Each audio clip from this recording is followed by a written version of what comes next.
Hello everyone, I am Tacit, and today we're going to be doing what I think might be the hardest Guild Wars yet. Some of you guys might already know because you've already done it. But yeah, we have Suncrest Guild War. This is very comparable to the very first Guild War we had in this new format. I think we're currently on, what, the 5th week? Yeah, we're on week 5, day 1. Technically the 123rd Guild War, nice. 1, 2, 3. However, of the new format, it is the 5th one, and this is the second time since the new format where it has specifically been a kingdom restriction. Of course, there are two things that come with this. One is, well, it's a kingdom restriction. But the second one is the weapon type also has to be for the kingdom. So it drastically reduces stuff since we can't use, you know, like Wand of Stars or, I don't know, Rope Dart or, I don't know, Essence of Evil or insert good weapon here, Ruby weapon. Like, we can't use any of it. We have a very, very limited pool of weapons that we can end up using since it's only the Suncrest variety, leaving pretty much just the explodey resummon weapons as the most viable ones. Things like Staff of the Storm and, is that the only one? These two, Golden Talon and Staff of the Storms. Most likely Staff of the Storms because based on the coloration in this kingdom, you're probably not going to be using Golden Talon that often. It does come with Yellow Storm though attached to it, which is nice. But the one that is better coloration for the kingdom has Enchant for Self and a little bit extra mana for all allies. And it's probably going to be the main one that you're going to be using between the two just because it fills a lot more colors normally than what Golden Talon will. But, of course, it really depends on what the team layout is. Of course, in both the two videos this week, we showed a bunch of teams for this. One being the 3 for the Guild War in the weekly video. And then I also went over all the Defend teams, at least specifically for Blue Defend, in the video we covered on, what was that, Tuesday? But, of course, these will be the main 3 that we'll be utilizing to some degree, mostly the first 2 here.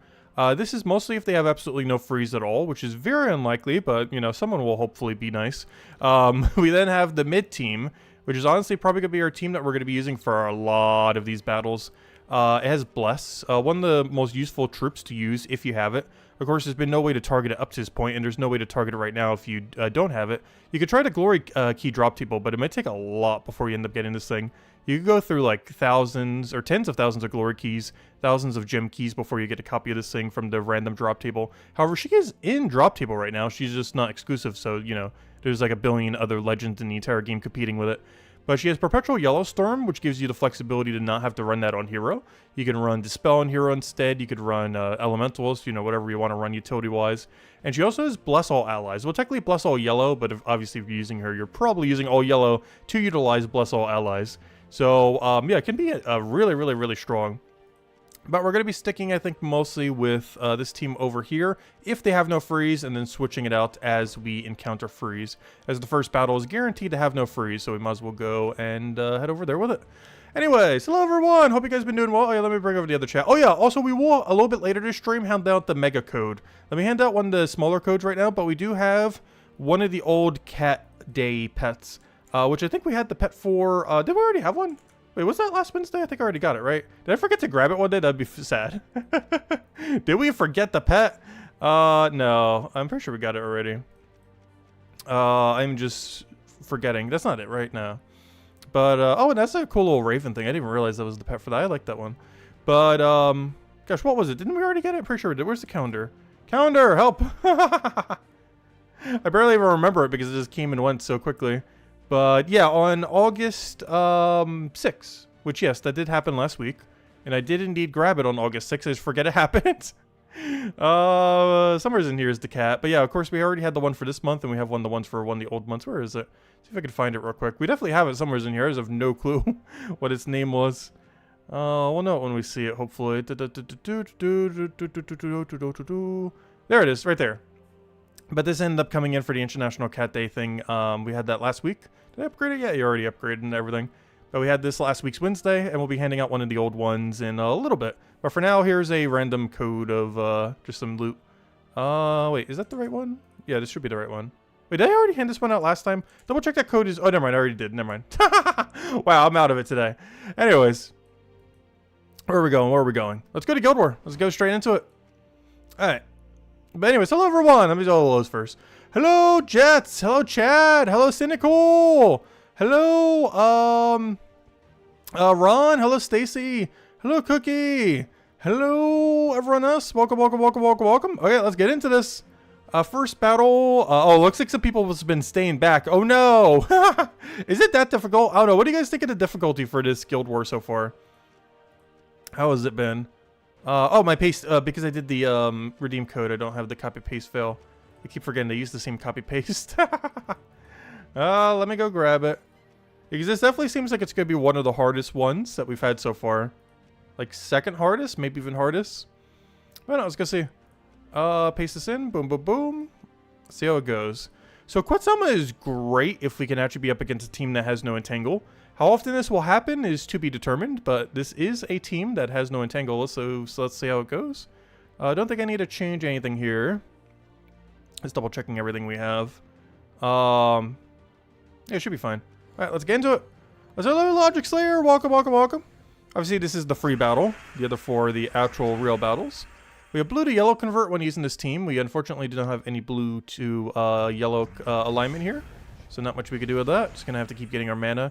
One really big issue with this mythic is it is a little bit of a mana hog, at least at the beginning of the battle. But once it gets going, we should be fine. Let's see. Did we end up landing with it? No, we actually did not land extra turn with it. That's a little unfortunate. But then it just gets a little bit of poke there. We're good to go. All right, now the real battles. What do we have? There is a concern, too, if it ends up missing like that. So it looks like I have to go down middle. People seem to not want to go for the Takshaka team. So we'll go for this one then and then go down middle. We're up against a trick and treat weapon. Interesting. That will end up using any excess yellows that we end up having. D does have free, so that means we already have to go switch our team, which I have a feeling we're almost never going to be able to use this team. Sure, honestly, just gotten the other one to begin with. Because other than the first battle, I have a feeling this is going to have to be our team for the entire time. There are a few things that we could shift around if we need to on this team. Not sure if I want to quite yet, but it is definitely an option. The main one being what we put in first slot. E-Cattle in first slot's interesting because we could actually choose not to utilize it. It has Empower, which of course means we can cast it on turn 1. However, if we don't cast it at all, it still has full mana, so we just get mana into second slot. It's a technique that used to get used a lot more back in the day when there wasn't as many good Empowers in the game. However, it is still a strategy that can be used. You just put your Empower in first slot and just don't cast it sometimes. Ever since Leprechaun, that hasn't been as needed, because normally Leprechaun you can just always cast turn 1 unless there's somehow like 1 or 2 green on the board or something. But, yeah, you can still do this with any Empower. You just put it in first slot, and if there's no alignment, you just simply get mana straight into your second slot because it already has Empower unless it gets mana drained somehow. Because mana drainers aren't really that common compared to in the past, like way back when. Okay, so we're up against King Salinas with a 50% mana start to the entire team. He's using an Immortal to try to do a little bit of damage. Is he even fully traded? It is, barely though. Creates a stun gem, so we're going to get stunned from that as well. We do have Bless, so we will be able to stun all that off. He only has Curse off of Trick and Treat, which is going to be really popular this time around. Is one of the best ways to kind of deal with High Priestess's Bless. So we're probably going to see a lot of Essence of Evil and a lot of Trick and Treat this time around, as a lot of teams that don't otherwise have access to Curse are going to want to have that as a means of cursing.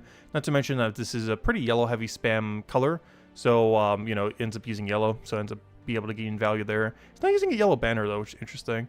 Is there anything else I need to change? Probably Hero Class. I'm running Mech, but I don't think he's running Submerge. Let me double check. Is he running Submerge? He is not running Submerge, which means I can actually drop Mech for Elementalists or for the Strix to gain even more color, or stats, I mean. Actually, let me double check. What is the stat difference between this and the other thing?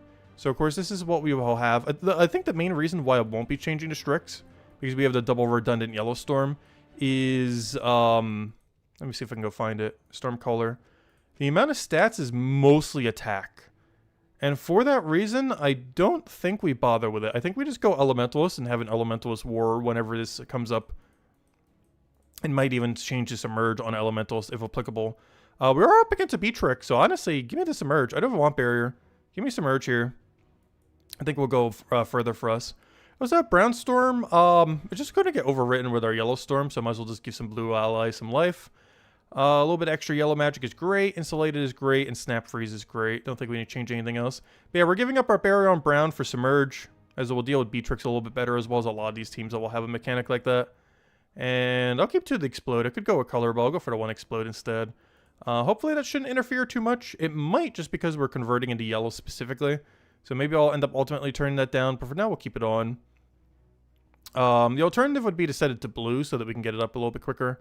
Oh no, maybe I actually just do that. I'm concerned it's going to block us too much. I'm actually going to do that right now. I'm going to change our explode to just +1 blue. And the main reason for this is since we're converting yellow, we don't necessarily want to be denying them all because we want to take as many extra turns as we can. And those explosions to yellows are probably going to get in the way of us getting those. The only big issue with doing blue is, of course, Cattle does it. But if he doesn't cast, then there's going to be a billion blue on the board. So we will be able to go utilize it. But the only color we're not using being green unless we get a summon here. Alright, this will be probably the main team we'll be rolling for most of this time. And it seems like we have a counter to most everything. I guess we could run Stealthy on Hero instead of Elementals if we want to, but we're just going to get ultimately stunned anyways. So I'd rather have the few Submerges to hopefully deal with Beatrix. That's the only thing it's going to deal with, though, because nothing else on the team it actually ends up doing anything with. Our main goal is, I would say, to target something down, but we actually can't target anything. It's really good that he's not running Submerge, because this team has basically no counter to Submerge. I guess technically Hero is going to gain Submerge. Oh, will I need Mech for that reason? I didn't think about that just now. How are we going to deal with Hero once he gains Submerge? I am still going to have to go Mech, aren't I? Oh, that's kind of annoying. I actually do still have to run Mech. Because he's going to gain technically Submerge from all stats effects. And we can lose to just a solo Trick and Treat. It's really unlikely, but we can. So you know what? I'm actually going to go for that. Though the other inverse issue to that is Mech doesn't have immune to stun. So it's only going to take one stun combined with the stun gems that he's creating for us to be in for a really bad time. But, oh no, we can't counter everything. I think we'll just go for this and try for the mana rush, because Elementalist doesn't have the half mana start, this one does. I think we're just going for it. We do have to deal with Flash Freeze, but we also have the Bless, because I actually want to even move it up a little bit further.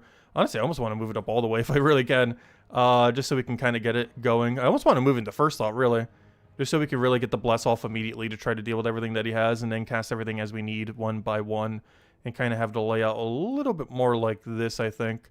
Even though we have to give up our best Blesser here. Hey, is this the final verdict? It seems like a really bad idea, but I think I'm going for it. I think I'm happy with this. Alright, let's go for it. We have shimmied the team. And after like 10 minutes of contemplation, we're good to go. No, wasn't that long. Alright, what do we need? Blue to yellow. Do we have alignment? Yes. Do we lose our turn? Also yes, though. So I think I just have to take a yellow. Start getting our Bless rolling, get that off. I could even take Blue Surge, which is one of the whole reasons I took that and tried to go for Explode.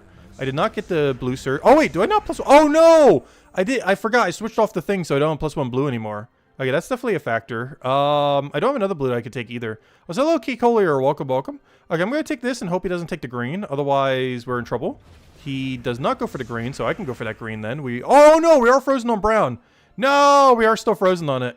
I think I still have to go for it. It's too much value not to. Well, then again, it's only the 4 times brown. I think I just have to go for this blue and hope he doesn't take it then. Because we're frozen on it. Okay, he does get extra turn value from it. That's fine for now. That's fine for now. I just need to go get our mana going. Okay, this should be good to go. Are we good to go? We should be operational now. As long as he doesn't do anything too crazy in the next turn. So he's going to do whatever. We're going to go do this. We didn't convert all blue to yellow. Hopefully, we'll have alignment by then. And hopefully, we'll have a slightly better position. Do we have blue to yellow? No. Not aligned. So I'm just going to have to go for the mana. Hope we get our Surge. He's denying our blue too. He knows we need it. We still do not have blue to yellow because we keep denying it, trying to get it for mana. I could take a brown here, try to get that rolling. He hasn't gotten his hero... oh, there it goes. Right as I say that. No! He got it on hero of all things! He actually did it on the right thing. That is so bad. Of all the things he could have hit, that was definitely the one we did not want him to go hit. The other issue with this in first slot is, of course, if it dies, we're getting rid of our Storm. Well, so Cattle has actually done absolutely nothing this battle, surprisingly.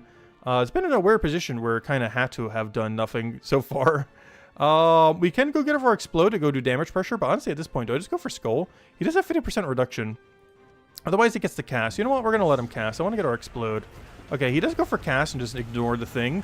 Hero just ends up getting insta-kill from the thing. We do have resummon off of this once it can get some extra turns. So if we can just find some of those, we should be okay. We still got our Bless. This is not over yet. Though it's about to be. Wow, this is going to be rough. Yeah, this was my concern with the Suncrest teams. We're already at 1 loss, and we're at the 2nd battle. And we're up against the same thing again. Is there anything we could do to change our positioning? I guess we could try Elementalist and just ignore the Submerge on Hero. The big issue with this is at the end of the battle, we're going to be in for a bad time. Also, hello, Mr. Extreme. Welcome, welcome.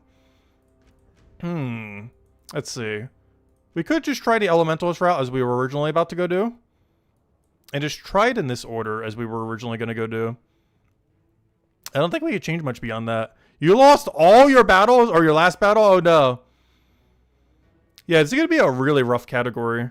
But yeah, we're going to go down the elementals route like we were originally going to do before I wanted to go and kind of counter it through another way.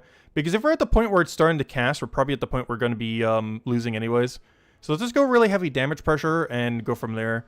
And just get our bless up a little bit later. The only issue with this is we do get a little bit of a late bless.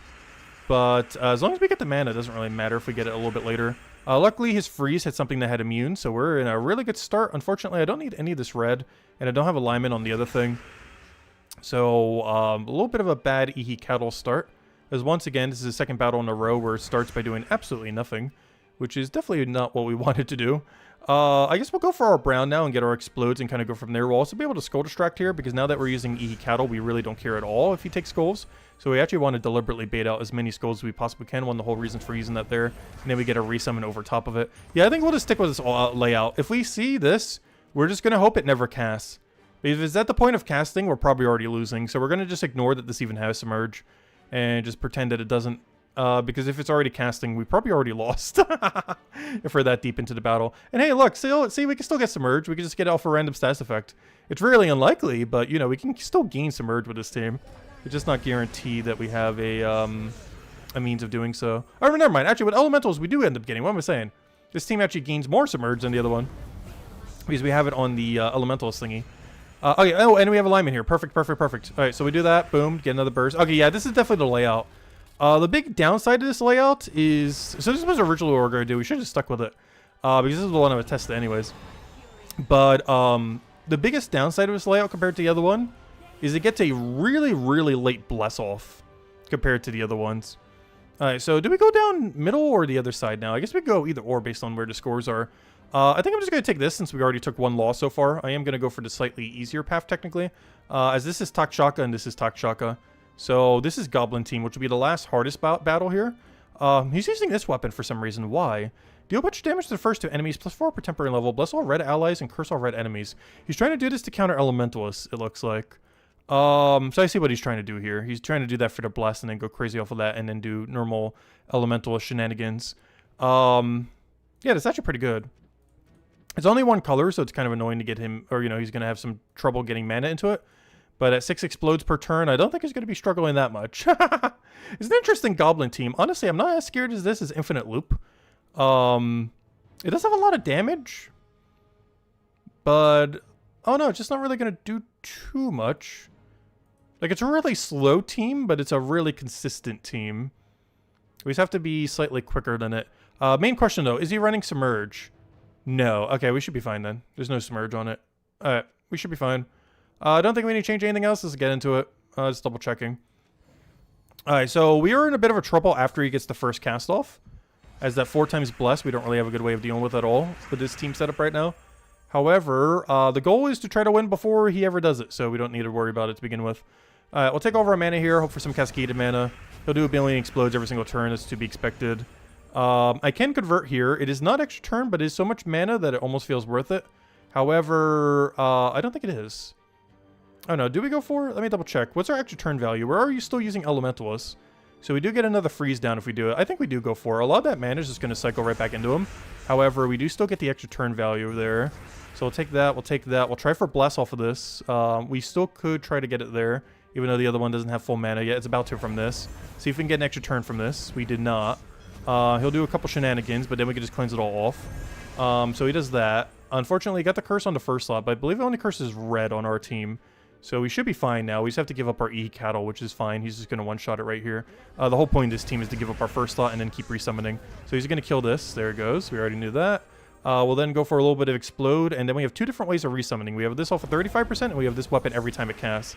So we'll cast this weapon, get a resummon there. Unfortunately, not a particularly good one, but, you know, it's a nice meat shield if nothing else. We do still have to submerge, so he won't be able to do that much. We did that because of the Elementalist, so we wouldn't be able to get hit as many times. We are not frozen on anything, oddly enough, right now. I thought we were. Alright, so we can just grab that then. That's good. And then we just go straight into our ability again. And yeah, just keep chipping damage until we win. We'll go for the 5 explode again. Yeah, should have just stuck with this thing at the beginning. We do have another damage poke. Let's see. Extra turn on the left. Oh, did I forget to take it? My bad.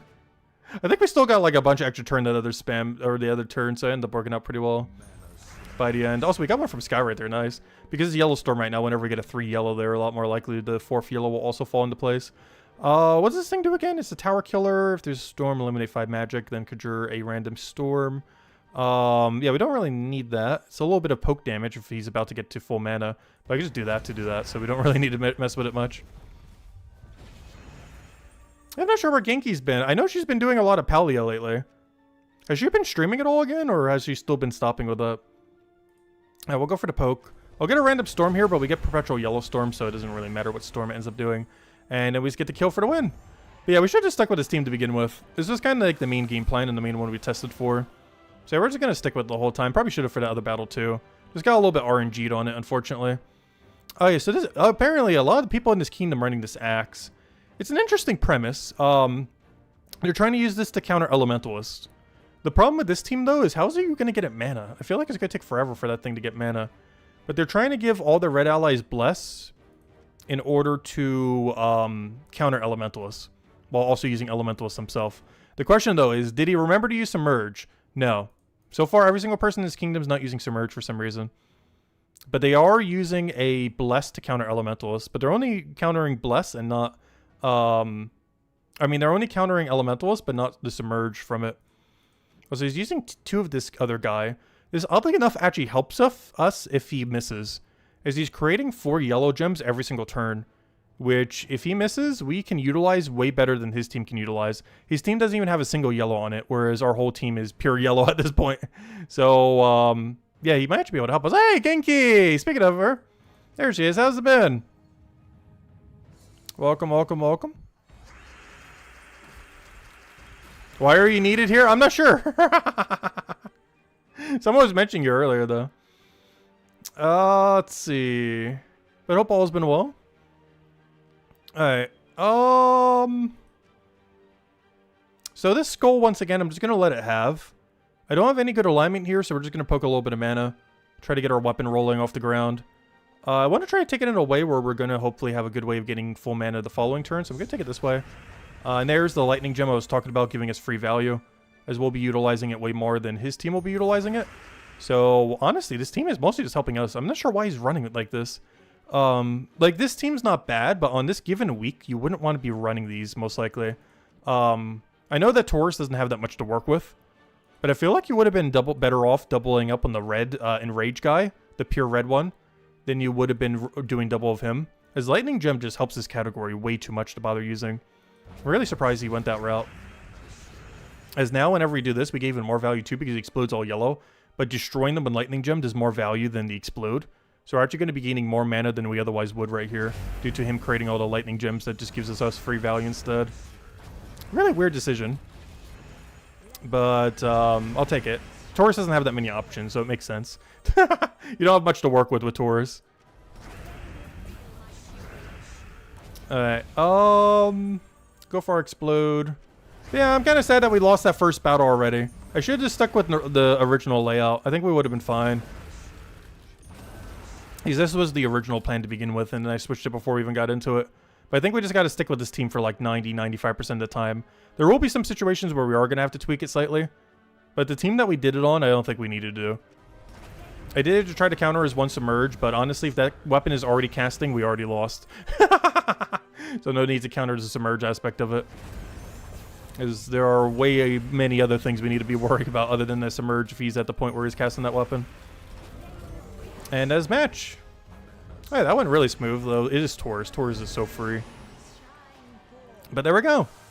Okay, so unfortunately, the one battle that we changed the team for, like literally the first battle, was the only one we lost. Every other team, or every other battle that we did with the team in standard format, aka the one that we mentioned in the video, the one that we tested for, the E Cattle, Golden Talon, Queen Zachi, High Priestess, though I did do it as Elementalist rather than Mech. Mostly because no one's running Submerge, at least in my area. Obviously, you will adjust it as you need. But this team right here is, seems to be it. And then you occasionally switch to Mech depending on what you need. E Cattle, Golden Talon, Queen Zachi, and High Priestess. This will be the team we'll run with most of the time, unless we need to switch out Hero Class or something else. There might be some instances where I might have to switch out a singular troop as well. But we'll do that as it's applicable for whatever the battle is that we're doing. But yeah, that's Suncrest Guild War. It's not as bad as I thought it would be, but there's definitely going to be some rough matchups for these for sure. For example, we didn't actually have to deal with it because of the path we went, but Takshaka on both of these two. Definitely going to be a little bit sketchy because there's a lot more yellow that you're going to be creating. And while Takshaka doesn't create yellow, it does itself use yellow, which could be a little bit annoying. And a few other things like that we'll have to deal with. But yeah, we'll see them as we get through the rest of the days. Also, ever since we've been moving up in this bracket, gosh, we've been fighting some harder guilds. We're definitely not winning Guild War today as a guild. I'm not sure how many battles we've gotten in, but there is no way we're winning it today. But anyways, okay, let's go do all the other things. Let's go hand out another code. The next code we hand out after this one will be the special pet code for the month. So if any of you want the kitty, we'll be handing that out after, I guess, standard dailies. So let's go clear out all basic standard dailies then. Do a dungeon run, clear out these, go get our gems, go get our deeds. But yeah, after all basic standard dailies, before we go over to PvP, we'll go hand out the pet then in like 5-10 minutes. Because those don't take that long at all. And by standard dailies, I mean like daily adventure board, dungeon, stuff like that. Mostly just those two. Like the dailies you 100% want to do, even if you're doing like the bare minimum dailies. Like the ones that take literal minutes and you should always do every day just because they're such good value relative to time.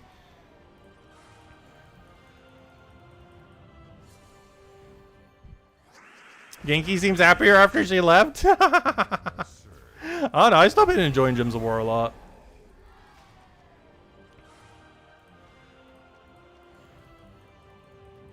I do probably plan on streaming a couple other games a bit more soon. In the somewhat near future. Most notably, Old School RuneScape, I might be doing as much streaming as we did for Brighter Shores last year. Once Sailing comes out. They're releasing the first new skills since 2006 in that game. After almost 20 years. And I plan to power grind that so much. And I think I might just stream the whole thing.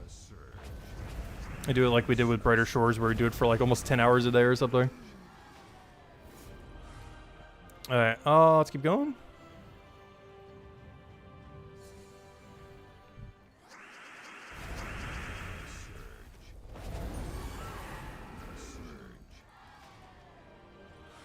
Alright, we did that. Dungeon lore, we need to go do that. The glory thing, we just skip. It's not worth it for how little that is. Let's go clear out the dungeon one, and then we'll go hand out the pet thing for the month. Alright, come on, top 3. Oh no! Silence! No. We hit a really annoying one. And Death Mark. Gosh, they really want us to die.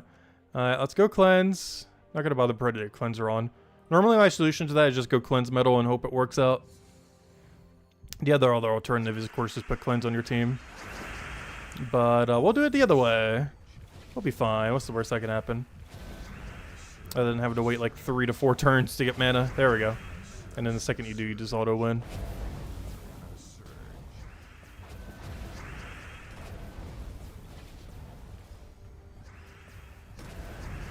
Alright, I'll move that over. Grab the other one. Take the other 2. I got blood work tomorrow too. And then the checkup, I think it's like next Thursday. And then after that, that should be all the medical stuff I need for the year. Hopefully, fingers crossed. Unless something comes up in the checkup. And then after that, for the few people that have been requesting it, we will go do Puzzle Quest 3. Actually, I already know when we'll be able to do it. Next weekend. Not this weekend. Not this week's weekend. Because we're going to be doing Gems of War, of course. But next week's weekend, we could go revisit Puzzle Quest 3. Probably on Saturday. Maybe on Sunday, depending on my schedule changes. But probably Saturday. Next week, Saturday. Any strategy to counter 3 times Takshaka team in Guild War? Hope you get better luck. There honestly isn't much. At least that the Suncrest team can do. You definitely want to be using Ihikado because you have to win as quickly as possible. You're basically on a timer until you lose. So you need as much speed as you could possibly get. I guess it really comes down to if they're running Submerge or not. But if they're not, just keep hitting them with as much AoE damage as you possibly can. And if they are, run like mech and do the exact same thing. But, yeah, it's basically a damage race if you're up against Triple Takshaka with the yellow team. You probably don't want to be creating too many yellow gem craters, though. It's definitely a Queen Zachi angle, rather than a Quetzalma angle if you happen to be already running it. Even if they don't have freeze. Just because if you miss, Takchaka basically just gains infinite mana, which is not good. Alright, let's go hand out the pet code. So this is the pet for... Actually, I have no clue what. You guys can let me know. Actually, no, I can see it right here. Never mind, I should put it here. It is Tail Chaser. But there you guys go. I'll put it twice. That is the special pet code for the month. There you guys go. Enjoy. I said earlier that I would hand it out for the first Guild War day of the month. And that is today. But there you guys go. Enjoy. So, which one is that? It is the 20-something. Let me see. Tail Chaser. It is the 2020... oh, the pandemic year. But yeah, this was the 2020... Oh, we were doing Fall Guys around that time. But yeah, this was the 2020 International Cat Day pet. So like 5 years ago around this month. But, hey, that was also Animal Crossing around that time. That's fun. But anyways, yeah, that pet is in the redeem code. So if you guys haven't gotten it yet, make sure to go and get it. That's the most recent redeem code. We just put it over in chat over there. Okay, so what do we still need? This we already did. It's been done for a while now. Invasions. Oh yeah, let me go do some invasions. I've been helping my guild much with this. Let me go help. How much more points do we need? Oh yeah, quite a few. Let me go help. How are we doing as a guild? Are we in dead last yet? Somehow not dead last. There's still people slacking more than me somehow. Alright, let's go to our battles. We're currently doing just this. We have to use this. Once we get to 4, I'll go to use our actual team. Oh, I just realized. I don't think I have it on copy-paste anymore. I may have to actually go reference my own team's video to go grab it. Oh, that's funny. Because I don't have copy-paste for my invasion team right now. Because I still have the quick kill one in. Oh no, and we're outside of kill range as well. No! We're outside of kill range, and I'm not using the right team. Or I overwrit the correct team for later. That's not good. Yeah, we'll fix that once we get to 4 tower. It's not an issue at the moment. Been 3 more battles. I need to go dig my team from the video. Which, let me start searching for it now. Where's my channel? I need to reference my own video for a team. It's always funny when this ends up ultimately happening. It's very rare that this happens, but ever so occasionally. I do have to reference my own video to get a team because I overwritten at some point while doing something throughout the week. Where is it? It's invasion team high. There it is. Okay, I got it. There we go.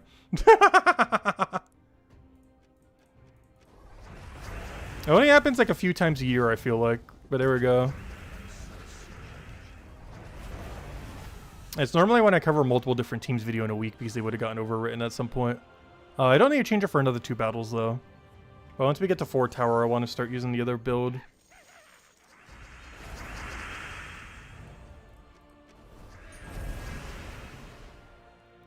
But how have you guys' week been so far? Anything good been happening? It's been so hot this summer. I'm glad it's almost over at this point. And I live in a naturally really hot area as well, so it's like double hot.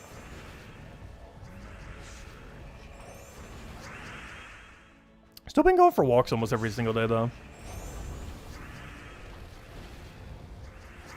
Alright, oh, we'll go for that. Get our mana going. Oh, we should be able to get them in kill range now if you could stop barriering. Come on, one random skull from Sky. You know you want to do it. Nah, we didn't get it. Maybe the following turn. Oh no, I can just do this. We already have the Tyler Killer. Get that down. Boom, boom, boom. Alright, one more battle and then we can start using the real team from the video. I just wanted to wait till we're at 4 tower to end up starting to utilize it again. Alright, let's go get all of our mana from this. Nothing we need to do with this. We can just let all that go. Too hot? Yeah. Too hot to tell how hot it is. Honestly, that sounds about right.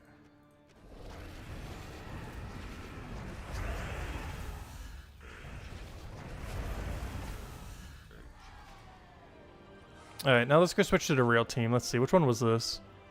This was the Megavore variant. Do I want just extra mana over that? I feel like I do. What do we have for Empower? I feel like our options were bad. It's Skulls. I'll take it, I guess. Because I just don't feel like Takchaka is going to be doing too much initially. It's good once we get out of one-shot range. But we currently don't need Megavore yet, so I'm just going to run some free Skulls, I guess. Let's get Wanda Stars going. We're using Sharptooth as our main damage source because he gains a lot of his mana back. And he has 30% score reduction, and he has Enrage. Like, everything about him is actually amazing. He's among one of the better invasion troops we've actually ever gotten.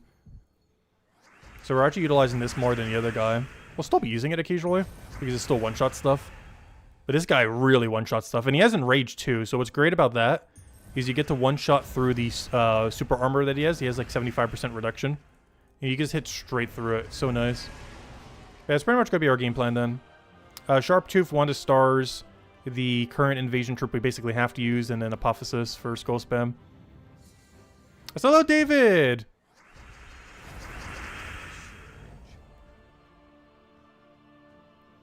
Let's see, we'll take that one over there. Grab our wand. Yeah, he'll take a poke on us. It's fine, it's fine. Do we have alignment? I think we do. Oh, he just got rid of it. Because this is green to skull, and we would have had such a great alignment there, but he took it from us. He took it from us. Alright, extra turn. Come on, 30% chance. Didn't get it. Unfortunate. Oh, let's keep poking him down. Poke, poke, poke, poke, poke. And there we go. And him having Enrage is so nice. Not only do we not need to deal with 75% reduction, but his kill range goes for so long. I think he goes all the way to like Thursday or Friday. Oh, actually it's Thursday right now, so I'll find out. But, yeah, he goes for such a while where you'll still end up one-shotting the entire time. It's so nice. Assuming he has his Enrage, of course.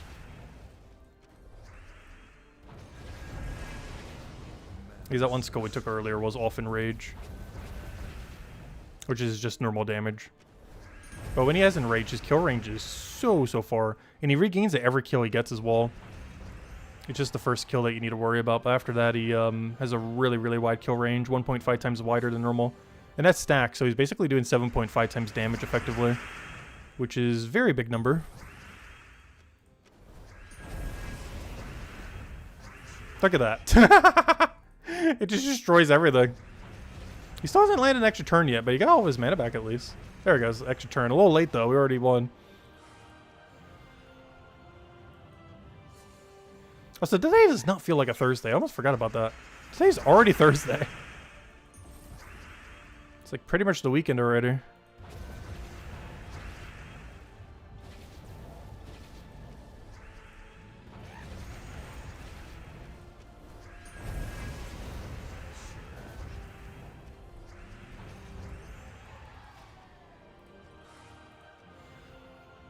If anyone's still any other questions or anything you want me to go over, let me know.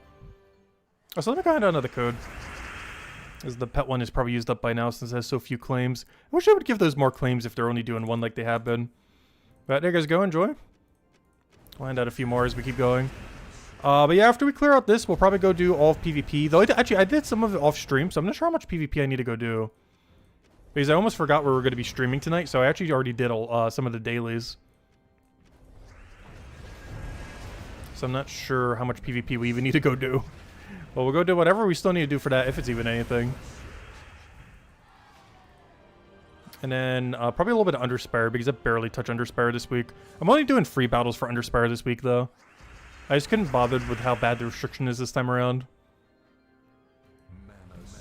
Because we're almost doing a full skip on it this time. Besides free battles. Which I don't really try to do a little bit more than that a lot of times, but this time around I didn't bother. But we still want to at least claim the free battles. Still a lot of value you get from it. Between the few dead end rooms, the 2 treasure rooms, everything else.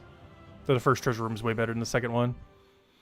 Good news. 1 pure faction 500 delve left to do. Nice! Bad news, this last is rare. Oh yeah, you saved one of the worst ones for last. It's not the absolute worst though. You've definitely been through harder if that's the last one you have. But it is among one of the worst 3. The main thing that makes it bad isn't necessarily that it's like mega hard. It's just probably the most luck-based one out of any of them. The other one that's really luck-based like that is not Wild Court. What's the other one? It's the one I always sometimes mention as Wild Court, but it's not Wild Court. It's the one that has the random summons, like the ones that can randomly transform into a different one. I forget what that place is called off the top of my head. But that's the other one that is really luck-based. The one that constantly keeps transforming your characters over and over again. And the Loraz's Lair. There are 2 by far most luck-based locations, which is the main thing that makes them really annoying. They're really RNG heavy. Yeah, Werewoods, that's the one, thank you. But yeah, Werewoods and Loraz's Lair will always probably be the hardest too. Because as stats scale, the things that make them hard is still going to be applicable. As the RNG rolls are still the same for both, even with higher stats. So those two will pretty much always go down as the two most annoying factions in the current state of the game. And given that we have almost every faction in the game, they're probably just going to be definitively the most of two annoying factions. Just because they're really heavy amount of luck factor associated with both of them. Because pretty much everything viable in Laraza Lair has 3 different abilities that it does completely randomly. And Rurewoods has the issue of there's just a % chance the things that you cast will constantly keep transforming into things you don't want them to be.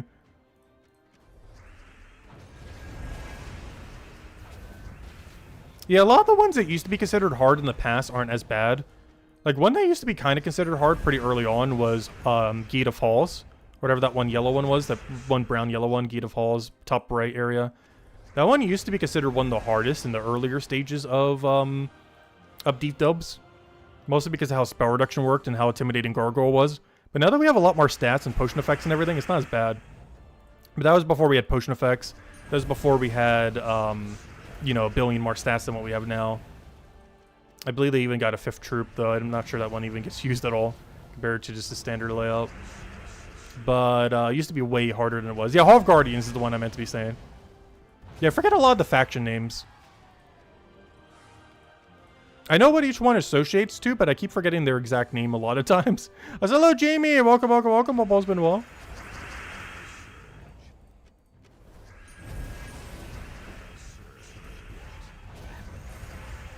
Come on, extra turn. Oh, never mind. We already won. I didn't realize their whole team died so quickly. Never mind. No extra turn needed. Find out another redeem code once we go clear this out as well. And then we'll head over to PvP to do, I'm not sure what. Maybe just a few battles, because I'm pretty sure I already did the PvP daily off stream on accident. Well, not really on accident, but you know. When I was doing it earlier this morning, I kind of forgot we were streaming later tonight. Because we got Guild Wars today, tomorrow, Saturday and Sunday. So not only are we streaming tonight, but we'll be streaming for the next 3 days. Well, technically 4 days, because then it's Monday as well. So the next 5 days, counting today, we'll be streaming. It'll be this time every night, Gems of War. Next 4 days for Guild War, and then the other day for the first week of next event week. Which might be the update week, by the way. They did say that we're likely going to be getting an update before the end of August. And next week's Tuesday is one of the 2 Tuesdays that is most likely to be that day. Especially because Puzzle Quest 3 just had an update recently, and generally they tend to have updates around the same-ish time. And they just had their update, I think either this week or last week. So it is very likely that Gems of War gets its next week then. Not guaranteed though, but out of any Tuesday, I feel like next Tuesday is the most relevant one for potential patch.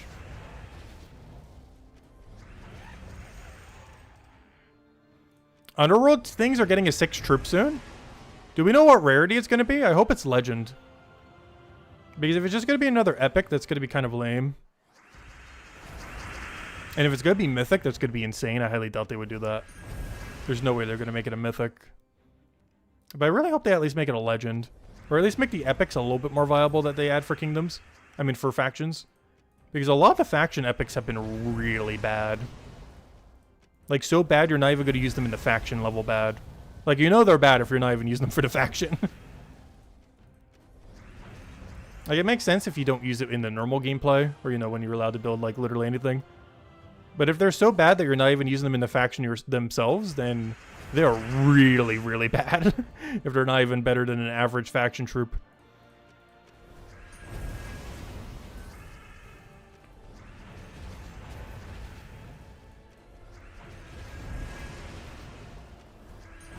I was like, I could have just done the skull. I keep forgetting I have that. Yeah, I can just keep doing this. I've been really underutilizing that.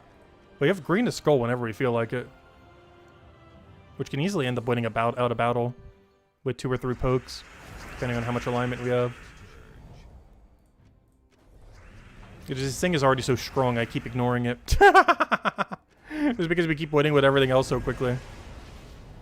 That's still a great option to go win with. Just cast Hypothesis once you have alignment, boom, they all just die. I kinda need some green on the board to do it, though.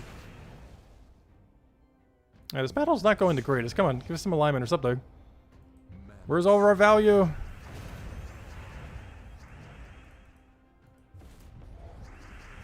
Alright, we got dispelled on barrier.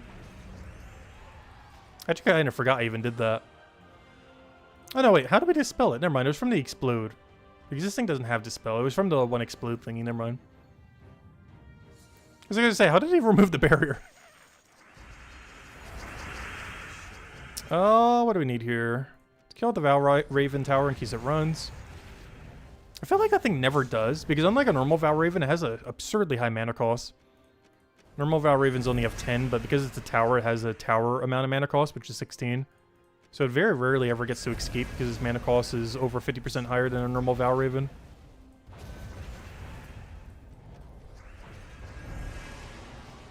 Also, that one select troop is double magic during these as well. We're not deep enough for that to really matter. But when this thing stops one-shotting, this thing will still be one-shotting. And in combination, this one will keep one-shotting with skulls because it has the 1.5 times. While this thing will keep one-shotting with ability because it has 2 times damage. So once you start getting deep enough, that's going to be the main way that you kill, is just mostly taking skulls with this. And taking cast with this. But I'm pretty sure this guy's still in one-shot range. Yeah, he is. At least at our current stats. I think he's about to fall off soon, though, because we're doing about 200-something damage, or they have 200-something durability. I think he's only hitting for like a 280-ish. No, he's hitting way higher than that. Never mind. He's hitting for 350. Oh, yeah, we'll be fine for a while. It's honestly probably enough for the whole week. Because I don't think I'm going much deeper than that. Oh, yeah, I forgot. We have Enrage. I can just kill him. And that's match.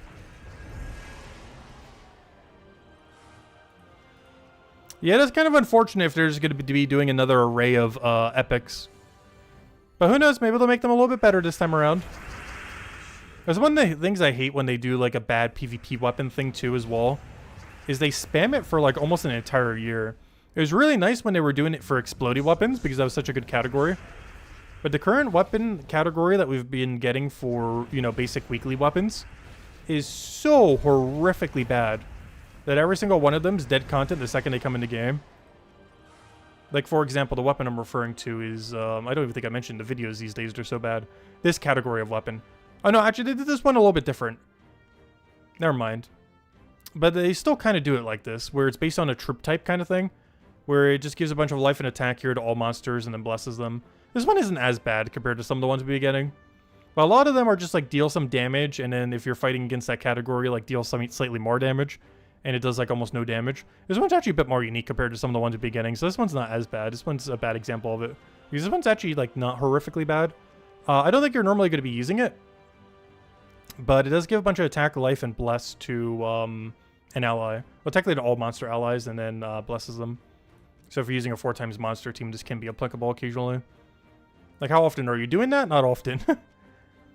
But, and in most of those categories, you're allowed to use any weapon, and you're probably not choosing that one. You're probably choosing something for mana accumulation.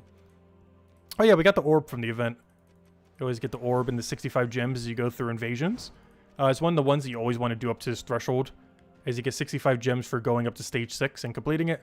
And completing at stage 7 gives you an orb, which is what we just got since we just completed it there. And there we go. That's our contribution to the guild. Alright, let's go handle another code, and yeah, let's double check what we still have to do. Honestly, I think I'm done with all dailies now. I'll probably still do a little bit of PvP as if we didn't already do them. Actually, do I still have it going? Let's see, do I still have the PvP boost going from earlier? No, I did it early enough that it's still not even going anymore. The 5-hour boost from the thing.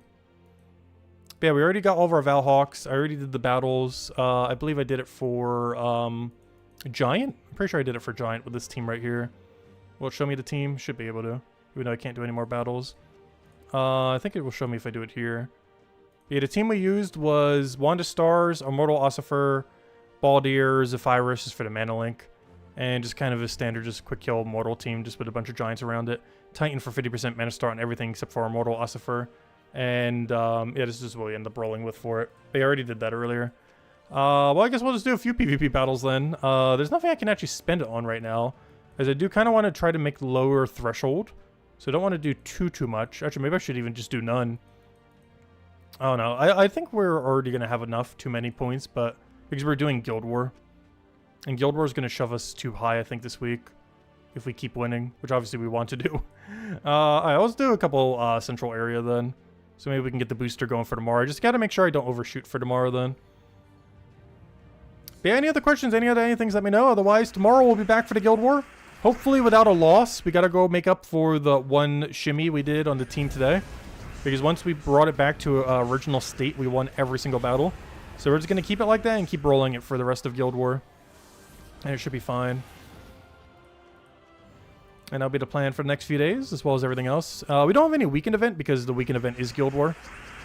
So we don't have anything else to go worry about. So you know what? Let's go do some Underspire then. Or Underworld. Or Underspire. Yeah, I was right the first time. Let's go do some Underspire because I don't think I've even touched it at all this week, barely, other than like the free battles on Monday or something. Where did your gold go? Oh no, we've always had a pretty small amount of gold. It's just been going into the guild contributions mostly. Like, you know, the weekly gold, and sometimes I dump a bunch into the guild as well, as far as contribution. I think I did bare minimum this week though, since we're still missing a person. If anyone wants to join the guild, we do have one spot available. But beyond that, yeah, it's mostly just been dumping in the guild. There's not really any other gold sink in the game at the moment, at least this late in the game. Unless you're like upgrading all the underworld thingies. Alright, let's go to Underspire. So we're basically just at the beginning battles. I'm just doing all free battles this week. We're not doing anything too fancy. Mostly because our damage sources are awful. While we do have double Pharaoh, which is some of the best mana accumulation in the game, the damage sources that you have from this location are really underwhelming. For the earlier fights, this won't really matter too much, which is great for doing the free battles because all the fights are the earlier fights when doing this team. This should hopefully be able to go one-shot the entire first 2 floors, which is about as far as the free battles get you anyways. So that's actually going to work out perfectly then. And then we just get all of our mana for our weapon, cast a weapon, and rinse and repeat. How many 2030s are we at now? Oh yeah, that reminds me. I think I have enough to go upgrade a kingdom. It's a grind we should probably go look into soon. If I go look at my deed books, I have enough for a blue kingdom and a green kingdom. I can have 4 more stats right now, not counting needing to go get all the medals. I haven't decided what blue or green kingdom I wanted to go do yet. Is there a third-party tool that has all of them in a list yet? Because I know Terror's Word used to have it. But I know the new spoiler site doesn't have it. Not sure if the Discord bot has it or something similar. But, yeah, I need to figure out where I want to go do the blue and green upgrades. I'm considering Forest of Thorns. I can't do it right now, though. These are some things I would still need to look into for it. But I am considering Forest of Thorns because it's attack and are just a good kingdom in general. For green, I just haven't decided blue. I was considering Merlantis for blue. I'm pretty sure it could be 30 starred. It's only life, though, is the problem. I still kind of want to do an attack stat if we can. Starting to forget what blue attack is that we don't even have. Of course, it doesn't have to be attack necessarily. But, I forget where they even are. But if I was just to do it based on bonus, based on blue, I am actually considering Merlantis. But yeah, I'm considering Forest of Thorns for green is almost guaranteed. I'm just not sure what the blue one is. I need to go double. Oh yeah, I definitely can't do Midnight. It would have to be one of the higher ones. Leonis Empire, are you attack? No, you're armor.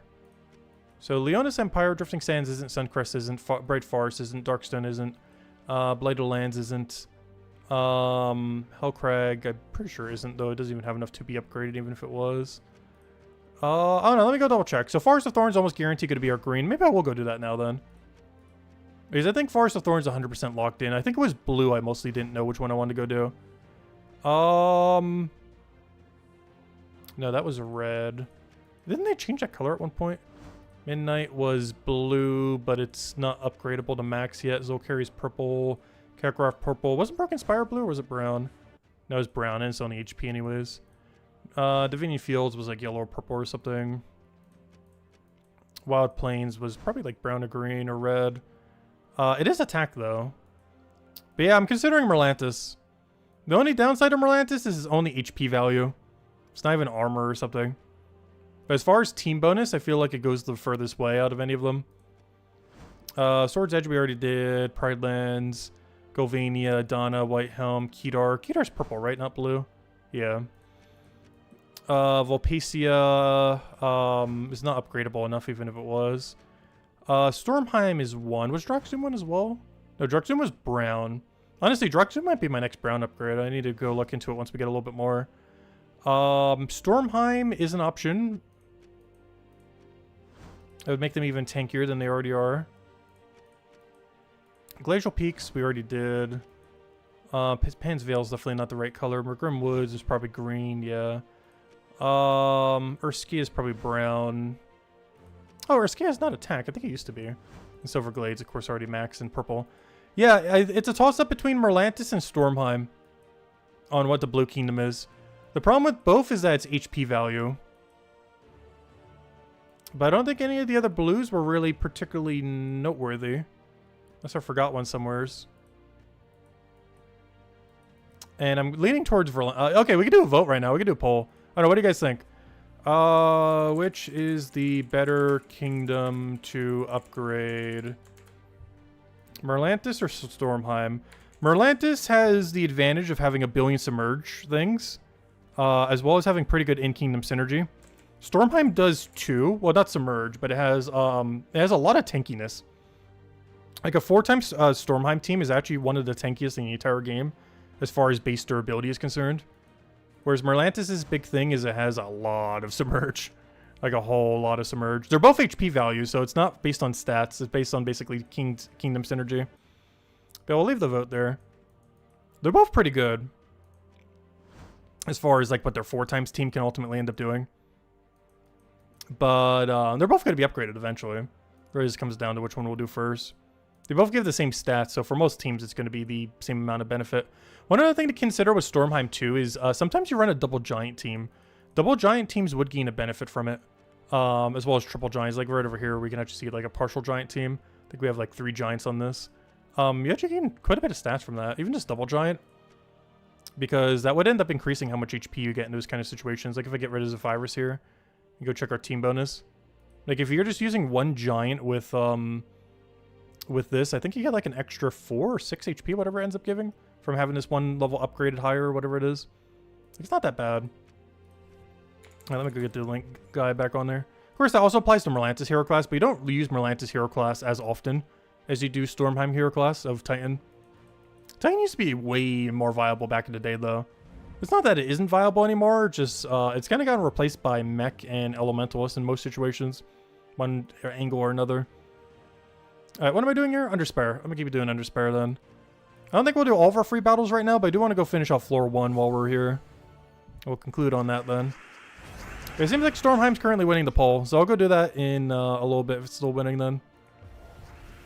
As soon as we go finish out this floor, whatever it's at, we'll go do.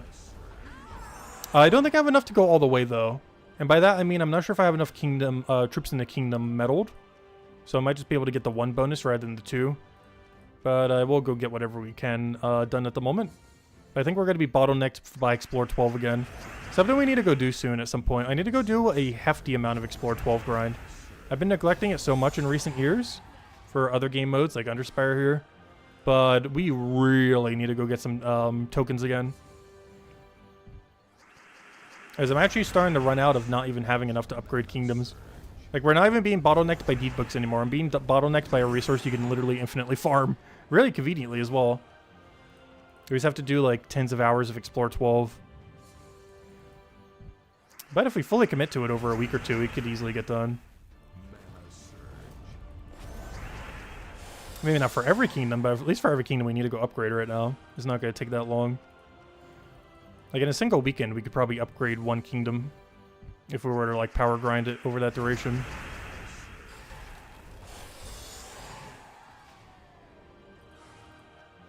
And as a permanent +1 stat whenever we do. Which obviously is not a lot, but when you add them all up together, it starts to be quite a bit. So why'd I do that? I already could have taken the other thing for full mana. Like, we're getting 4 explodes per turn, so it doesn't really matter too much. It feels weird running Pharaoh and Underspire. I wish we could do this more often. I just wish there was actual viable damage sources to go with it. Because this team, in theory, should be really good. The problem is, the kingdom just doesn't have modern damage sources anymore. It has some modern troops that work out really well. But Kedar has not gotten a good damage source in a very, very long time. A lot of the damage sources it has been getting in recent years, the last few years, have all been really RNG-based damage sources. Even Pharaoh himself is an RNG-based damage source in a sense, because he has the whole Deathmark thing. It's a really Deathmark heavy kingdom, and because of that, it's really bad. Alright, and nice, we got through the door. Exactly what I wanted. You still need over 600 Imperial Deeds? Yeah, that's the other thing too. Now that they made deed books so much easier to get, it is actually really possible that you get bottlenecked by Imperial Deeds now rather than deed books. You can craft them though for writs. You can convert all of them into writs instead, which is likely going to be the strategy. I think I can get 8 of them right now. But you likely want to save all your writs for crafting Imperials. As with how much they've raised the deed book increase recently, mostly from the PvP changes over the last year or two, it is actually not... It's definitely still hard to get a lot of deed books, but the rate at which you get them is quicker than the ratio of Imperials that you need over time, but how much they buffed it. Because they've done a lot of buffs to getting deed books, but not as many buffs for getting Imperials. So now you actually gain deed books at a slightly quicker rate in total than the amount of Imperials you need. So that basically just means all your writs get converted into deed books rather than like purple deeds or something, which is fine. This means you're going to have to go a little bit slower on getting your purple kingdoms upgraded. But in the long run, it's going to be worth it, so you actually have enough Imperials to upgrade everything. Speaking of which, let's go do it. Stormheim is still barely winning the poll. And yeah, let's go for it. They're both a pretty good choice. They're both HP anyway, so regardless which one we go for, we're gaining a permanent HP stat. But yeah, let's go see how far we are from maxing it out. So there we go. We now have a tier 5 team bonus. And, ooh, only power level 27? That means we have a lot we need to go upgrade then. What are we missing? Yeah, I'm missing 7. Oh, that's rough. Well, let's see what the damage is. Let's see. Base rarity. What breed are your co-stars? What do you mean by that? Okay, max. Okay, we got a rare. Easy tool upgrade thing spotted. Let's see. So for the first level, we do our triple guard. And then we double Yasmin into an Orpheus. Double Yasmin. We gotta upgrade 6 more. Can we even do 6 more right now? I highly doubt it. Keep in mind, we can max out every mythic in this location if we have to. Some of which might not already be max. Oh, the one dog that barks? Oh, I forget what breed it is. It's the rug breed of dog. No, I actually forget what it is. It's like a mix of 2 different ones. But if it lays on the ground, it pretends to be a rug almost every day and legitimately looks like one. It will literally do it because it's been so hot lately. It'll literally just go lay on the ground and pretend to be a rug. It'll just stretch out and just lay there. It's like a comfy bed and everything else, and it'll still choose to just go on the floor. Alright, let me go max out these. We actually have 3 of them, so that's good. So we can just do these with metals then. These are relatively bad mythics, but since they are mythics, they're perfectly fine to go max out with these. Even doing a legend this way wouldn't be the worst thing in the world.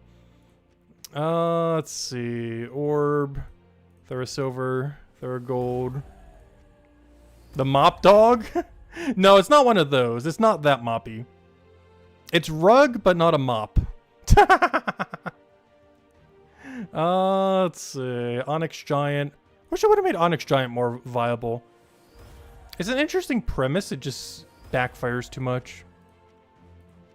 Alright, there we go. 29 stars. Okay, we need to scrap together 3 more upgrades. Can we do it? Is there any legends even remotely worth upgrading here? Oh, I never upgraded Ural or Hindla yet. I guess we could do those. I haven't done the Frostfire Keep one either, oddly enough. I could do all 3 of them. I just do it for the final 2. Or no, their second one. But yeah, I could just throw a silver on each one and then throw a niche on them. I think it's going to be the play. This seems perfectly fine.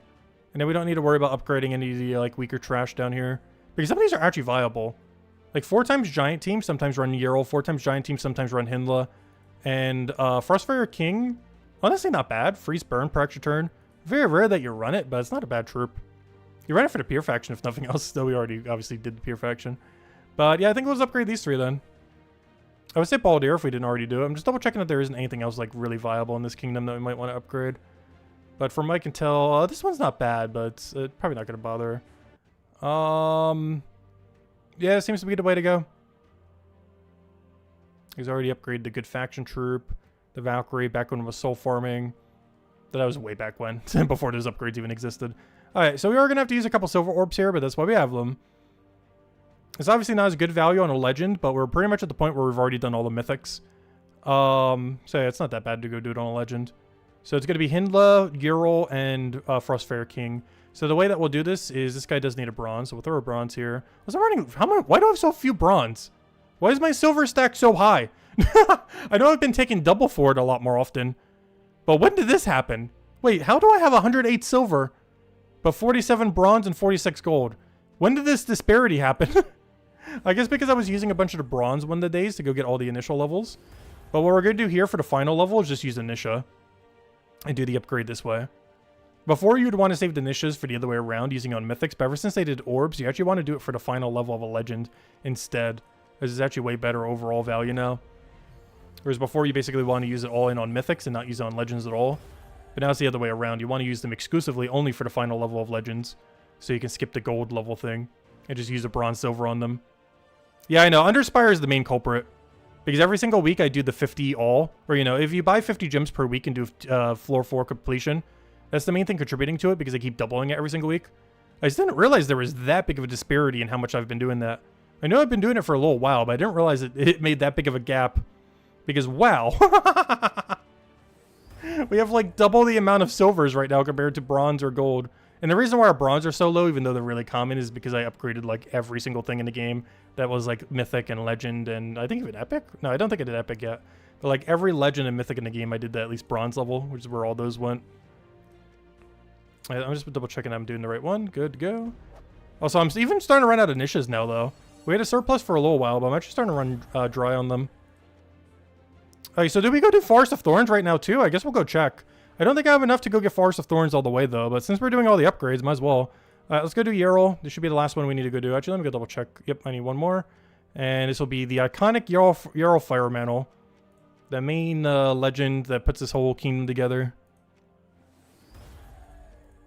Oddly enough, still pretty viable. Main reason you wouldn't really upgrade him immediately is he only gains durability. He does not gain any offensive capability from being upgraded. But he fits pretty well into the theme of the whole tankiness of this kingdom, if nothing else. Alright, there we go. But yeah, let's see. I want to see a 4x giant team now. I want to see what 4x giant is stats-wise. So let me go find a random team I don't need. Like, invasion event. Oh, I did save the team! Wait! I actually saved this team knowing that I would need it later. But then forgot that I saved it. That's funny. Remember earlier when I went to go grab it from my video, I actually very specifically made sure to keep this one exact team. Because I knew we would need it later, but then I forgot I actually saved it. Whoops. I don't need it now. I already got it. But yeah, I actually saved it earlier, so I wouldn't have to do that. But then forgot that I saved it, so I wouldn't have to do that. Whoops. Alright, let's go make a 4x giant team. From Stormheim. So giant, hero, titan, giant. Just kind of plop these together. Doesn't have to be a coherent team. I just want to see the bonus. Just plop him with whatever. It doesn't matter. Alright, so the bonuses now are the following now. With this one being the main one that gets buffed, we get a little bit more HP now. But we get 60 HP for 4x Stormheim, 6 attack, 54 HP, and 24 armor from finally having all the way maxed. Obviously not all that came from the one upgrade we did, but it made the HP go a little bit higher. And then 6 attack and 12 HP from 4x Giant. For a total of very big number. And that's the current state of this place. Yeah, some of the highest durability numbers you get at starting turn of any kingdom in the game. As almost all stats are durability. And it's a slightly more useful one too of HP instead of armor. I think Sword's Edge is similar, but it's armor, so it's not nearly as good.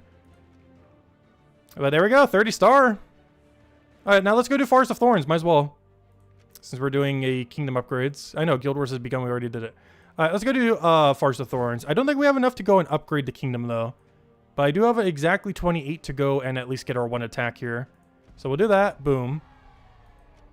And I don't think we have enough to max it out. Yeah, I don't think we can do 9 right now.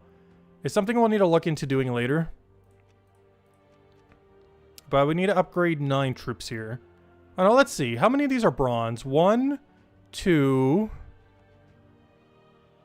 I could do like 2. Oh no, we haven't done Yasmin. 3. Oh no, I haven't done that one either. 4. Okay, so that would bring us to 15. Not sure we're getting much further than that. Let's see. Let me check some of the low rarity stuff. 15, 16, 17, 18, 19. 20. Do I have enough, what's it called for that, though? Because I would need 12 guard and 8 Yasmin.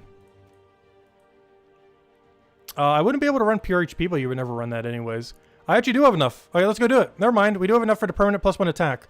The only thing I might have to go do real quick is go open some chests to go get more copies of this guy. Oh, no, I already have a max. Perfect. Never mind. Because this is one of the bounty hunter troops I skipped just to save a little bit of gems. I just do the free battles during whatever weekend it came out. But never mind. I already have them upgraded from enough glory keys and everything else. All right, we're good to go. Perfect. But yeah, let's go get Forest of Thorns too. So I'm going to max out every mythic and then with orbs. And then we just have to do all the rears then. Unless there's something else in here that's viable, but I don't think there was. Let me just double check. Pretty sure all the viable ones I've already upgraded in the past. Daughter of Yasmin I haven't. We'd always do that later though. Like how often are we really using her? I feel like I very rarely use her even though she's really good. She's really similar to Ihi Cattle. In that she's a green troop that has Empower that creates green while also doing Green Storm. Ihi Cattle does all that but yellow. I feel like I almost never use her though. But she's good. But she doesn't gain much from it. All she gains is a little bit of durability. And sometimes you actually actively want her to die because you want to resummon into first slot. So it's fine if we don't have her upgraded. Alright, let's go get everything. Let's go get our other permanent +1 attack.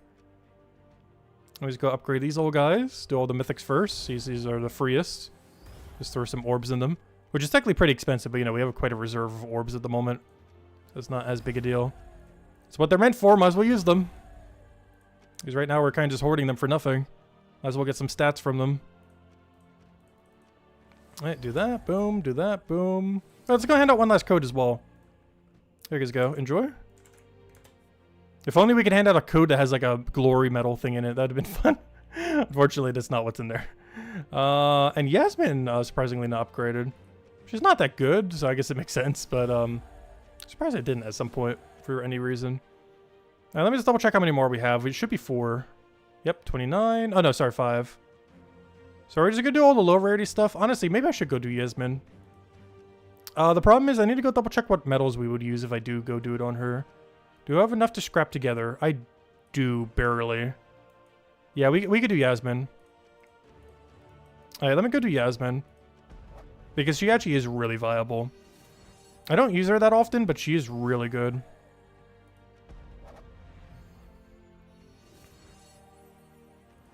Alright, let me throw down 3 of these that we keep getting from the weekly events, from world events. Gotta keep at least 3 of those on reserve. Alright, we're good to go. Because I gotta keep 3 of these, 1 of these, 3 of these, 1 of these, though technically 3, I guess. 3 of these, 3 of these, and 3 of these. You always have to have on reserve. Let's see. So what do I still have left? We gotta do 4 more. Is there anything else in this entire kingdom still worth upgrading? I guess Sylvania Mora. It's very rare that you would use it, but it does have some interesting interaction with Skull Spam teams if they ever make a comeback. So I'm going to do the Silver into Nisha on this guy. Which we're starting to run out of Nishas to do this, but this is one of the last few we can do with it like this. But we'll go give it to him. The really early days of the game, back when that was used to counter all the really heavy skull metas at the time. Back when like Bone Dragon created infinite gems and stuff like that. And Megavore could just devour your whole team with a single Bone Dragon cast. Back when that trait was glitched. Okay, I think that's the last viable thing. Let me just do one last sweep. So all mythics are upgraded. All viable legends are upgraded. Yeah, we're not going to bother with that one. Yasmin is. All the other epics that are good are... Lady Arnariel used to be kind of good. Not really anymore. Pretty dated now, even though she was kind of good for her time. Obviously, Rowan already is. Okay, that seems to be all the viable stuff. Other than maybe like the Emerald Giant. Really rare that you would run that, though. Alright, so yeah, we'll just do the rears then. Because those are the easiest to go and upgrade at this point. And we'll do all but the Bounty Hunter troop, I guess. The newest one. Explode 2 gems of one of their mana color. Actually, you know what? I'll do him instead of this guy. Actually, I'll do both of them instead of the other thing. Because they're Bounty Hunter troops. So maybe ever so occasionally we would actually run them. I highly doubt it, but maybe a meta will come up where they're not the worst thing in the world. Like, 2 explodes isn't awful.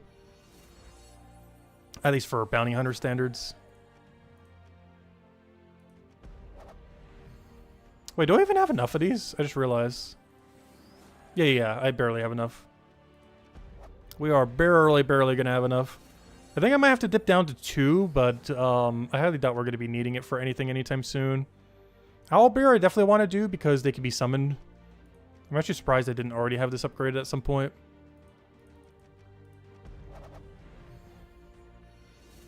As you upgrade all the mythic is worth it, then no reason other than to use the stats, yeah.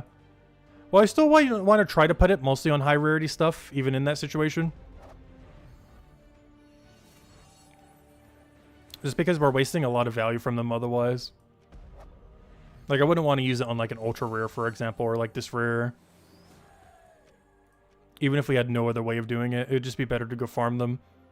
Epic is, like, the lowest thing you could ever use it on. I haven't yet. I've only used them on Mythics and Legends.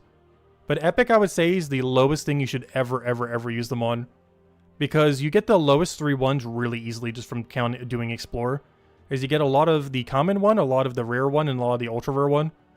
So the lowest thing you should ever upgrade with metals, like the bronze medal, the silver glory medal, and the gold glory medal, are epics. And of course, yeah, obviously do mythics first, and then legends priority, and then epic. But epic is pretty much the lowest thing you should ever use them on if you need to do like a kingdom thing like this, like we're doing right now. Because anything below that, it's just better to go do some more explore. As they drop really commonly the lowest 3 categories from explore. Whereas everything else starts to skyrocket in rarity beyond that. Okay, I believe we only have one more guy after this one. I just want to double check once we go back. And that will be 4 extra stats then. Double HP, double attack, as well as... And those are permanent in every game mode other than Arena. Yep, there we go. Okay, good. I think I checked. Otherwise, I would have overshot. I think that was because of Salvini Mora upgrade. But yeah, there we go. +2 permanent attack from Forest of Thorns and +2 permanent HP from Stormheim. And now whenever we use a Stormheim team, we have more HP. And whenever we use a Forest of Thorns team, we have more something. I'm actually not sure. What does Forest of Thorns get for 4 times? Let me go double check real quick. Forest of Thorns, Forest of Thorns. I actually don't remember. I don't think it's attack, even though the kingdom is attack based. I think it's like a variety of skills. Let me just plop any 4. It doesn't really matter. As long as they're different. Yeah, it's a pretty big variety. I guess we got in the... Oh, it is attack. Okay. You do get extra attack from it. But yeah, there's a +2 permanent HP and attack in every location.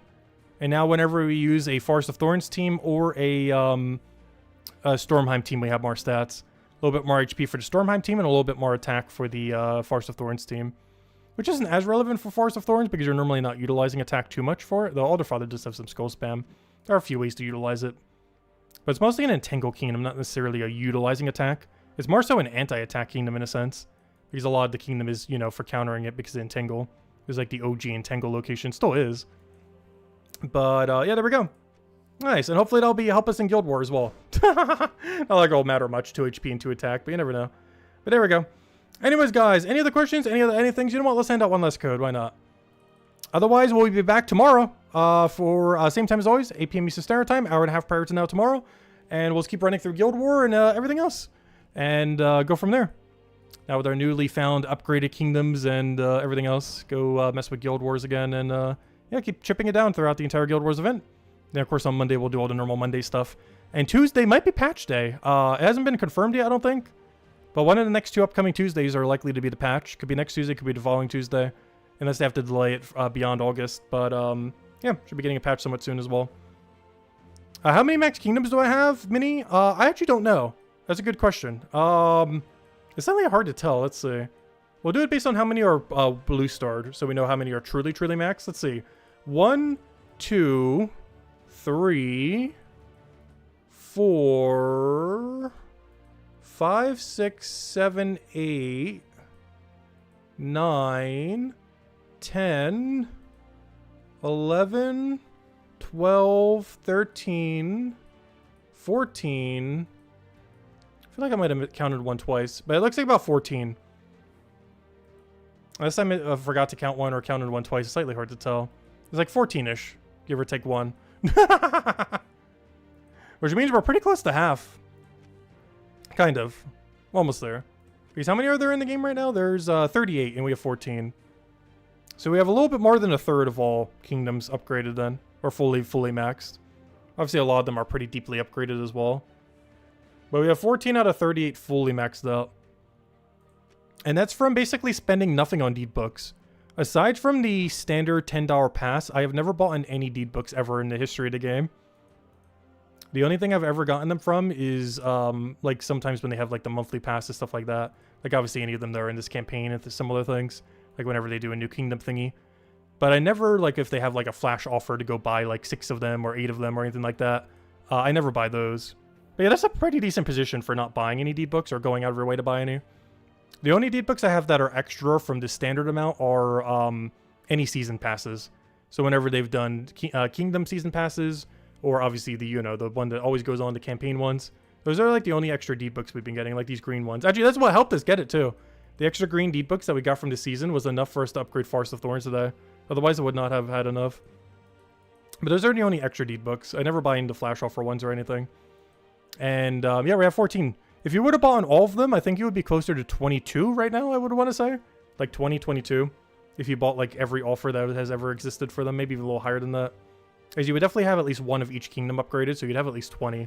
But it might be even a little bit higher than that. But, I know, that's still a pretty decent amount. For not really going too far out of our way other than just the basic, you know, dailies and everything else. Because, of course, you can sometimes get them here as well. But anyways, guys. Oh, yeah, how are my Imperials doing before I go end it? We were just talking about them earlier. How are our Imperials holding up? 83. How many do you need for an upgrade? Like, when you fully max from there, how much is it? It's 26. Okay, so I have enough to do, like, 4 more kingdoms. We should be good for a little bit. When counting for, you know, how many we craft right now. Okay, that's not too bad. We got the gem logic. Oh, is this one of the websites for checking it? Thank you, Jamie. Let me go see. Open a new tab. Oh, it checks through your invite code? Oh, that's pretty cool. Wait, let me go try this. Let's see. Actually, let me go try it in the thingy. Let's see. We'll do it on screen. So we can actually see it. Let's see. Yeah, let me go try this real quick. See what this does. I've never actually tried this thing before. So, Gem Logica. Your Gems of War progress tracker. Okay. Enter your invite code. Go. Verify. Major Earth Trade Stone. To confirm to have access to the account tacit, please enter the number of trade stones in your inventory. Oh gosh. How many is my trade stones right now? Major Earth Trade Stone and Major Magic Trade Stone. Major Earth and Major Magic. Where even are trade stones? I don't even think I have the tab opened. Major Earth. Where are they? Trade stones. Minor Earth. Major Earth. 39,196.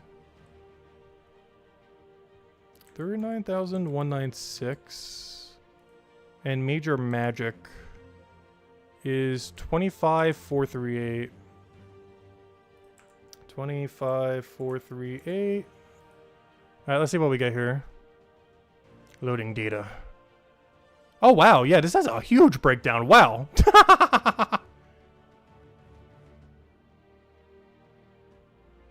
Interesting. Okay, yeah, so I can do this by, how many max kingdoms we have. Let's go do a head count. Wait, why does it look like it's even more than what we showed there? Is it repeating some twice or something?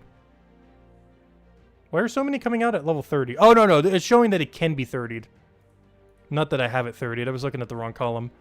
1, 2, 3, 4, 5, 6, 7, 8, 9, 10, 11, 12, 13, 14, 15. Okay, I did forget to count one of them then. I think it was Blackhawk I forgot to count. But yeah, sorry, we have 15 max kingdoms, not 14. I think I forgot to count Blackhawk. I thought we already counted it.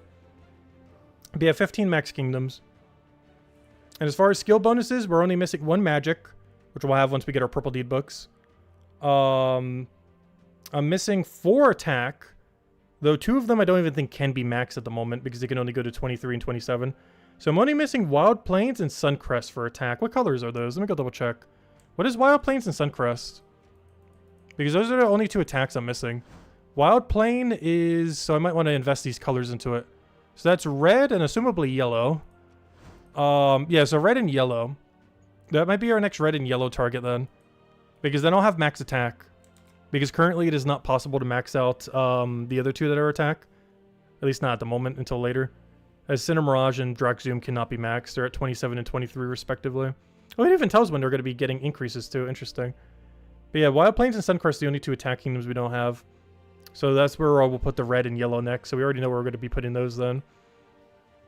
And then armor doesn't really matter as much. You'd basically just do it based on if the kingdom's good or not. But, yeah, nice.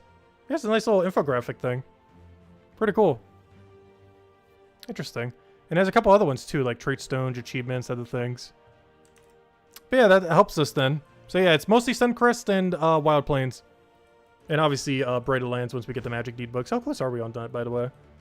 Oh, we are... How close? Oh, no, I did spend some. I'm only 17 away. Technically 16 because of the thing. Like, we're not that far away, but still quite a bit away. I thought we only had 1 out of 27, but I forgot. I actually upgraded it some. Because we know for sure, obviously, we're upgrading this next. But we still got a ways to go. I need 17 more Purple Deed books. But the other 2 are pretty close for the max attack. I just need a little bit more yellow and a little bit more red. We'll have maxed out attack stat that you can currently have in the game. Because we're almost there at max magic, max attack. Brighter Land just needs 17 more Purple Deed books, and both yellow and red needs like, what, 14-ish more? Because this needed 11 more. I mean, sorry, this one needs 15 more. So I need 17 purple, 15 red, and that's basically 1 right there, and 10 more yellow. And if we were to get those combination of deed books, we would have max attack and max magic that you can currently have within the game. And we're pretty close to it now, but we'll have truly max offensive stats. Obviously not counting if something has like an HP or armor boost ratio. But as far as the actual offensive stats, we are 17 purple deed books, 15 red, and 10 yellow away from having fully maxed stats offensively. Not counting armor or HP boost ratio. So hello, John. Welcome, welcome. Last night you were doing a treasure hunt and you were almost 90 turns in one hunt. Nice. You had the vault, 4 green chests, 2 red chests, and 4 turns later the board was jumbled around and oh no! Yeah, it's very rare, but if there are no moves remaining in treasure hunt, it will get jumbled. And sometimes they can really mess you up, especially if you have a chest at the bottom, because it will move all those chests, you know, everywhere where you don't want them, out of position. But yeah, it's actually no, I think the vaults stay where they are, but it moves all your chests around. But I believe the vaults actually still stay in place from where they were positioned. They kind of get locked in.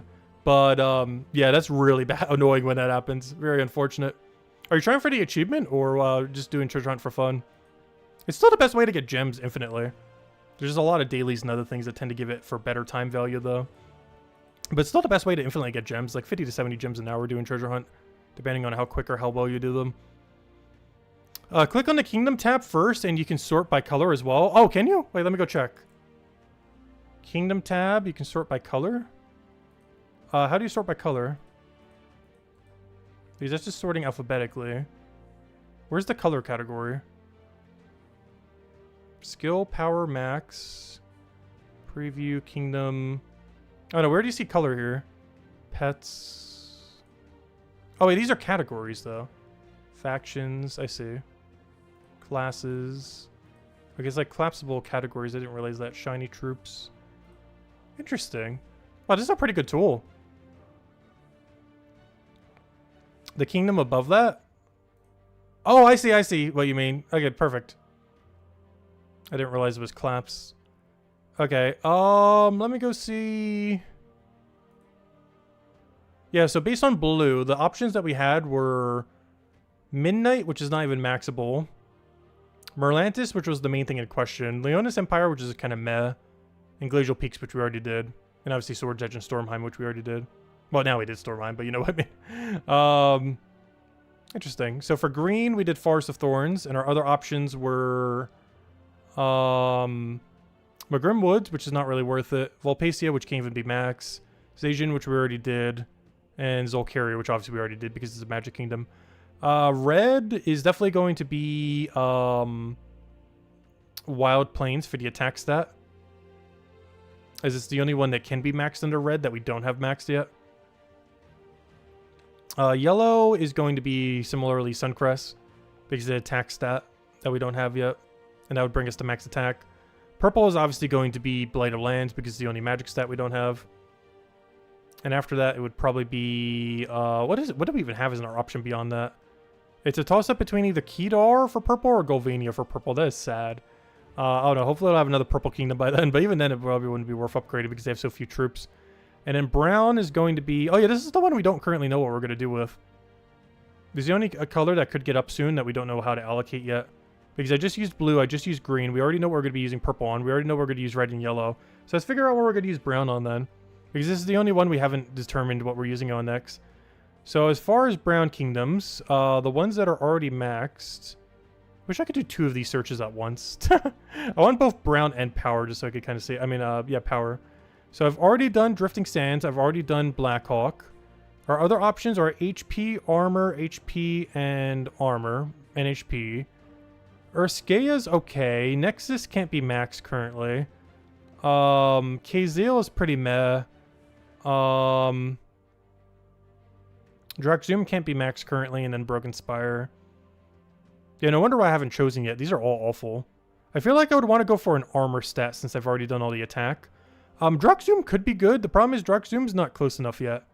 I don't know, maybe we do just put it into Drakzoom. Just for future proofing.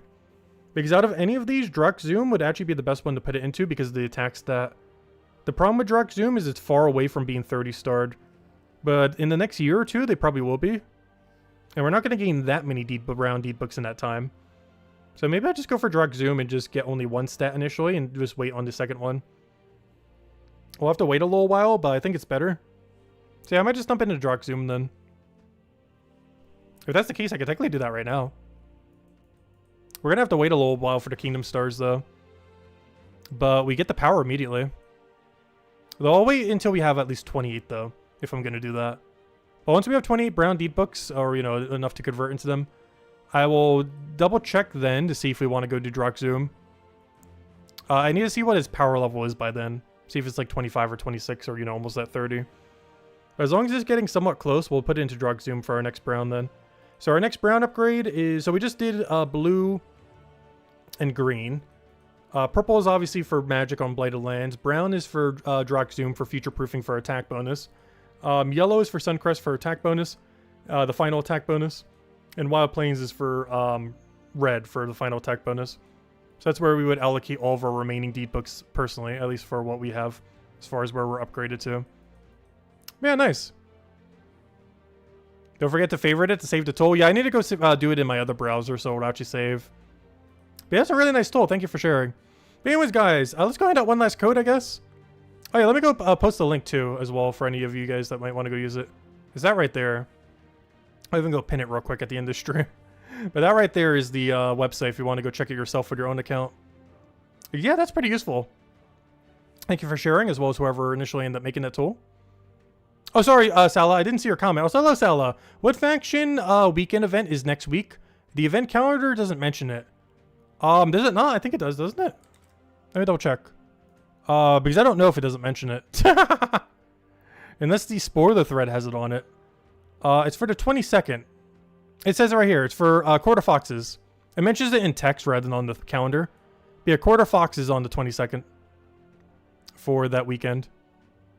And on the other website, we can actually check the troop as well.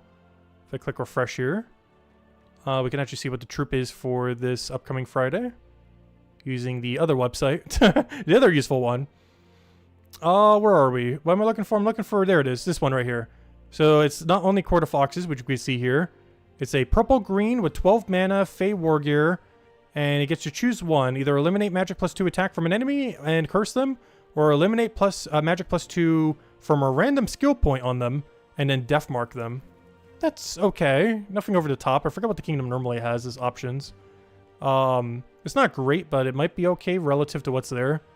There's 50% spell reduction and 25% mana start. I think everything there has 25% mana start.